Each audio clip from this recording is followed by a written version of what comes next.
So the 4-game winning run by Blackburn Rovers has come to an end.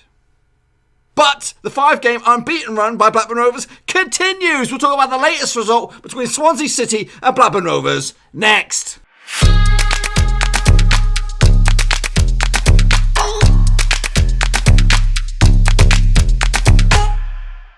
That's right, folks, back once again with another match review. This time we're picking apart Swansea City up against Blackburn Rovers, and we'll get to that in just 1 second. If you're new to the channel, smash your subscribe button to keep you bang up to date with all things Blackburn Rovers related, championship related, world football related. We're all here.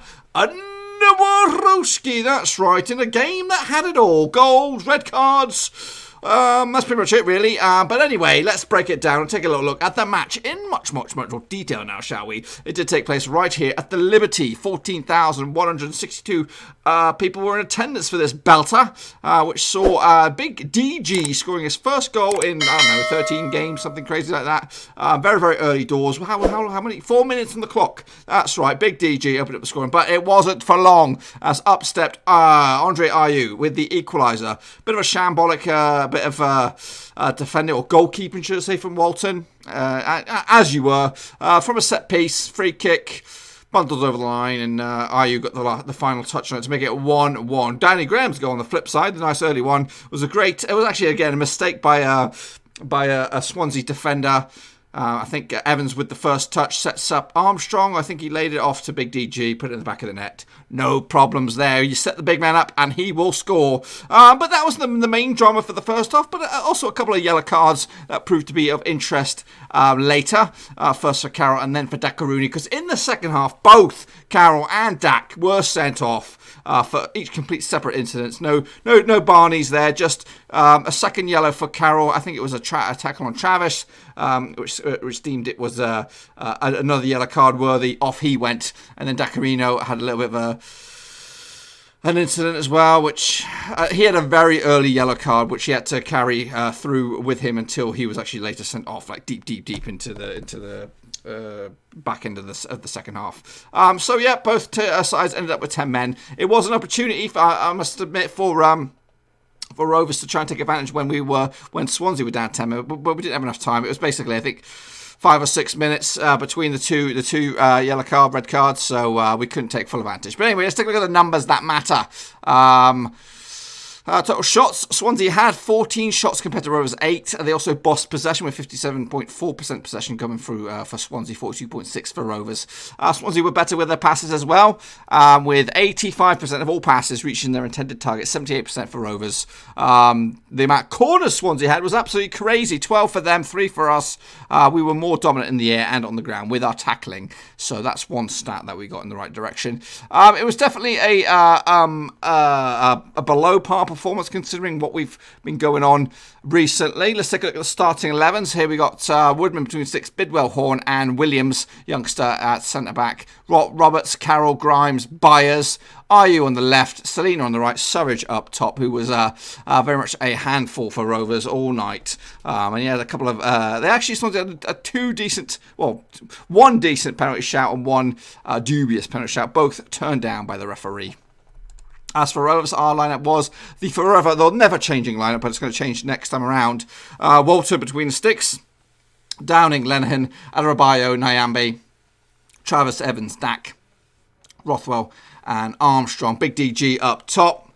As for my match ratings for Rovers, Walton got himself a big fat 7. Downing got a 6. Lenihan got him 7. Adebayo got himself a 6 this time out. Nyambe with a 7. Probably my man of the match, if I'm honest with you. Travis with a 6. Evans with a 6. Dack got a 5, basically for the sending off, really. Which I think was a little bit harsh.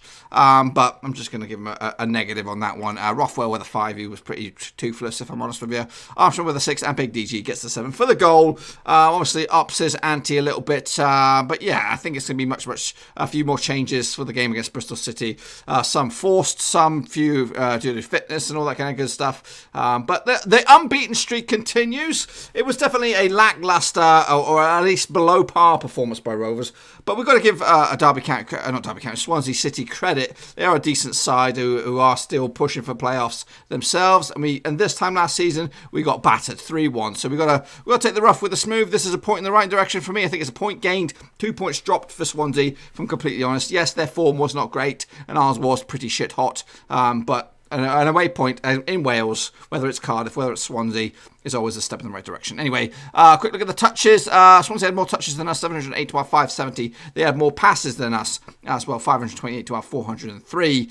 I did talk about the aerial duels. We bossed that zone down the bottom there. You can see where all the shots took place. We've only had 2 shots on target. One of them was in the back of the net. The other was in the same direction as well. So as for Swansea, they also had just 3 shots on target, despite them having pretty much nearly double the amount of shots that we did, 14 to our 8. And as you see on the grid there, where all our shots took place, we are the blue, which is, yeah. Moving forward, if you're a heat map man just like me, you can take a look at where all the action zones were. Swansea were absolutely all over the place. Kalulu came on and caused all kinds of problems as well. Selina as well. Ayew was an absolute immense player. Probably the best game I've seen him ever play for Swansea.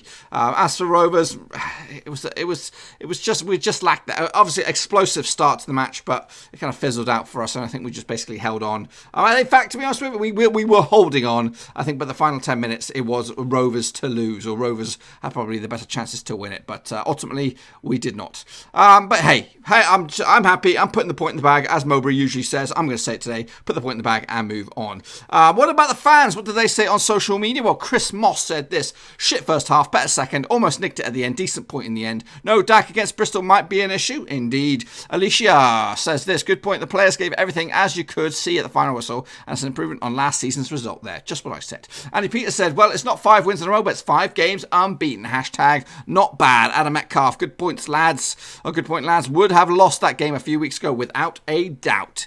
Adrian Spencer, straight to the point. Very good point. Now on to Bristol. Chris Lambert, good result. Can't argue with a point away from home, especially to a decent side like Swansea. Talk of Ewood said this: good point, tough place to go. Red card could be a blessing in disguise and allows Hotby to play in his preferred position. Keep building on this. I wouldn't go that far, but you know, Dack gets that spot, no questions, but it would be interesting to see. I wouldn't say a blessing in disguise, but it's an opportunity for Holtby to come in and go, you know what, you've actually got another option there if you want to go there. Northern Rose said there's a decent point in the end. Oh, so nearly won it at the death, but both sides had chances once it was 10v10. Only fair to praise Walton tonight. He was excellent, as were Lenihan and Tossin. Rothwen, very poor. The American Rover, a.k.a. Sean, said this dreadful game to watch. Some naivety from Mowbray and Dack. That must have been a bitch to spell, that naivety, with all those fancy letters.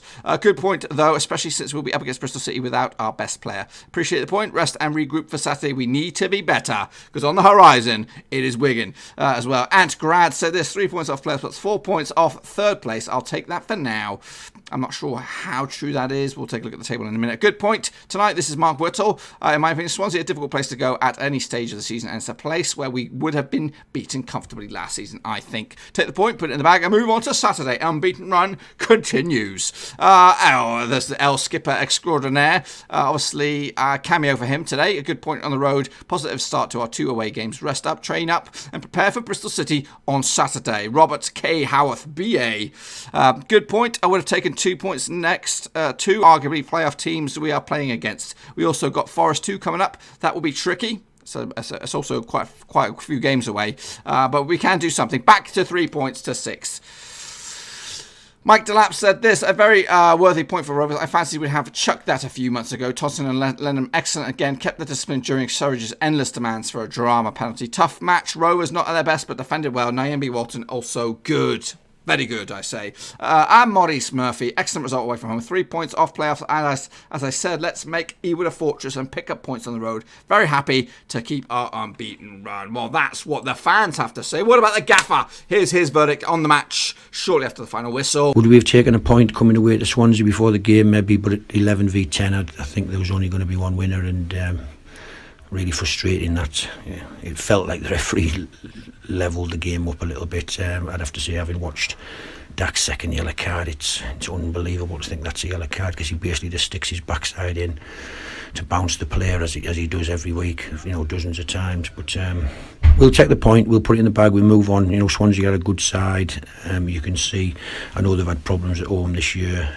Generally, probably people sticking lots and lots of bodies behind the ball and frustrating them, and scoring from set plays against them possibly. But we'll take the point, we'll move on. It keeps the the unbeaten run going. I know it's disappointing. We could have sneaked it at the death there. A few things breaking around their box that we didn't make the right contact on, and ricocheting around. Adam broke away right behind them, and yet they had a lot of good possession in good areas around our box, and the concentration from the defenders was good today. No, I'm not sure. Was Bradley the only one who had a yellow? I think Trevor had a yellow. I think we had a few on yellow, didn't we? It's I think not really. It wasn't a concern. I think generally you trust your players, and when you're on a yellow, you don't do stupid things. You don't pull people back. You don't do professional fouls like a little trip or something as someone's running away from you. And I'd have to say I felt pretty comfortable. I think I'd stood there thinking we're going to win this football match now, but there you go. It's you never know. And when it went tennis, I think it took me back to Sheffield United last year when 11v10 we were so dominant, and there was only one winner in that game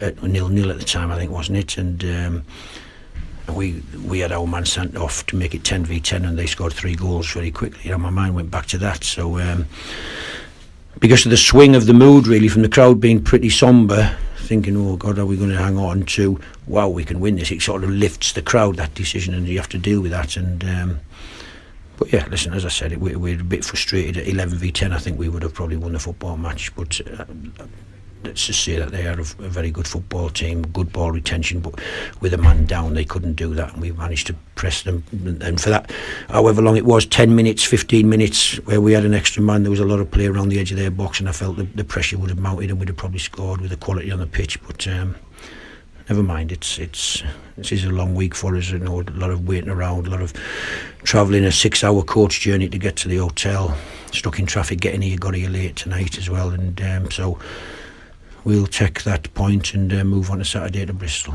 Yeah, I think so. I think it did show a little bit there, and that was my dilemma today. I think because it was a Wednesday, if it had been a Tuesday night game, the team would have been a lot different, I think, tonight. But I think the extra day allowed them to recover. You know, if they can recover from Saturday to Wednesday, they should be able to. You know, they're professionals and they're used to playing 3 games a week. I think the workload you're asking them to do is huge, and I think if that, as I said, if that had been a Tuesday night game, I think the team would have been different. You know, it's very difficult to ask Stewie Downing or Danny Graham at 34, 35 to keep churning out 90-minute football matches, and some of the other lads who haven't been. You know, Rothwell hasn't played a lot of football, and yet he's come in and played 5 games on the bounce now, and you know, they're feeling. I can see it. Corey Evans historically finds it really difficult to play 3 games a week for us, and so we'll go into Saturday and we'll have a look at the team. It's a tough game again away at Bristol, but another one that we'll look forward to and be as positive as we can and see if we can pick a team that can give them problems. Yeah, I think it's a positive sign. I think this game last year we got in front, didn't we? Lost 3-1. The game sort of ran away from us quite a lot last year. You know, Bristol City coming up a game again, we went in front at Bristol and they scored bang on half time, and the second half ran away from us a little bit because the crowd gets involved. And I've talked about this. I think these teams that have these tight stadiums where the fans feel right on top of you and they get wrapped up in the game, and it's very difficult for the team to keep doing the right things. And there's a few times last year it ran away from us. This year, are we getting better?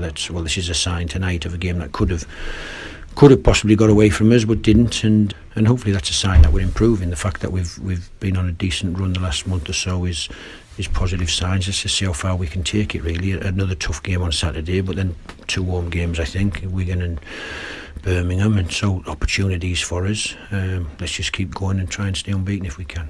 So they've all been talking about it. How far off the playoffs are we? We'll take a look in just a second. This is the results elsewhere this past few days. Bristol City lost. That's right, they lost at home to Millwall. That's a good something for us to build on, perhaps. Leeds did beat Hull City 2-0 yesterday. Forest and Borough duked out to a 1-1 draw. Preston and Fulham duked out to a 2-1 win for North End. Double red card in that match. Charlton lost at home to Huddersfield.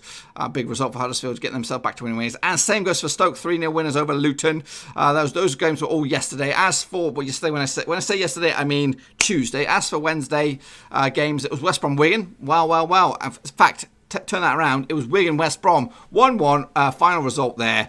Big result for Wigan, getting a point off the leaders, or one of the leaders. Derby County 1, Sheffield Wednesday 1. Another red card today. Brentford against Cardiff City 2-1 in the end for Brentford. Big win for them. Birmingham City lost at home to QPR. They're on a bit of a slump at the moment. Barnsley picked up a big a point for them, going in the right direction, 1-1. And of course, the game of the weekend, or the game of the week, was Swansea 1, Rovers 1 at the Liberty. Double red card action. So where are we? Where are we? Well, we are actually in 10th spot at the moment. We are 3 points off of playoffs, and we are 4 points off of third. Believe it or not. That's right. Rub your eyes out. Believe it or not. We are right up there in the thick of things. Up against Bristol City the next up.